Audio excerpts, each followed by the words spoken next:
When she was born, Princess Nanda was celebrated and very well loved. She was born to King Suddhodana, who was the Buddha's father, and Mahapajapati Gautami, the Buddha's stepmother, who had raised him since birth. Nanda was well-bred, graceful, and extremely beautiful. In order to distinguish her from others with the same name, she was known as Rupananda, meaning beautiful Nanda.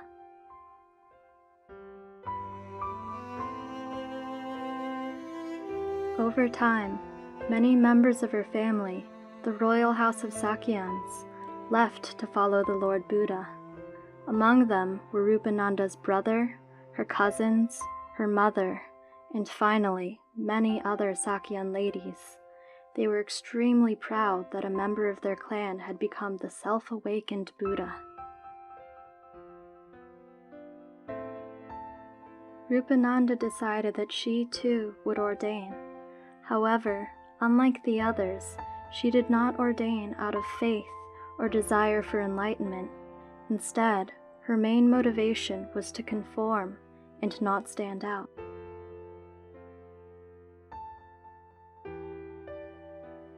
For so long, her thoughts had been consumed by her beauty and her popularity. Now that she was a bhikkhuni, a female monk, Rupananda felt new pressure.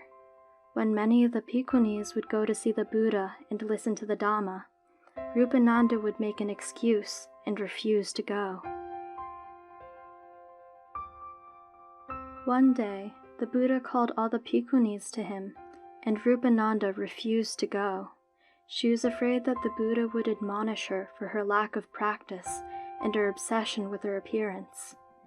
Eventually, the Buddha sent her a personal invitation, and she had no choice but to go see him. When she got there, Rupananda was ashamed and scared. However, the Buddha addressed her, spoke of her good qualities, and did not talk about things that displeased her. Pleasantly surprised, Rupananda took delight in his words. The Buddha knew that she was open to learning now, but was not ready for heavy instruction.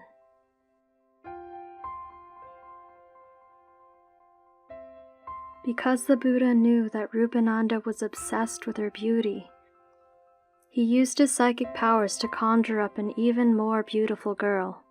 When Rupananda saw her, she could not take her eyes off the mirage.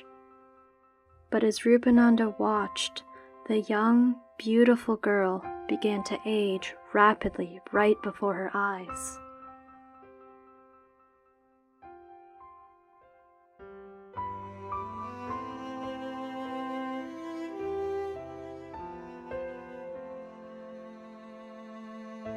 After the woman's death, her body began to decay and all of her bodily fluids leaked out.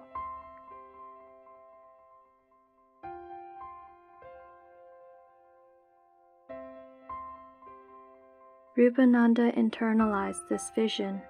She saw that just like the young, beautiful girl could not avoid aging or change, neither could she.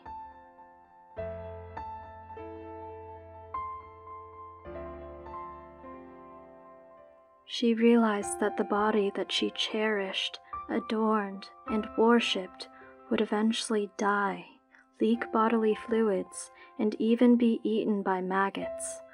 Nothing that was left would be desirable or attractive. At this moment, Rupananda changed her wrong views about her body. For her whole life, she saw her body as desirable.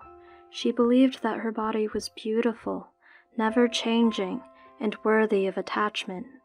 But now she knew the truth. Her body was constantly changing and aging. It was unable to be the way she wanted it to be. Rupananda then let go of all of her attachments to her physical body and became a Sotapanna, a stream enterer. What do you think the moral of this story is?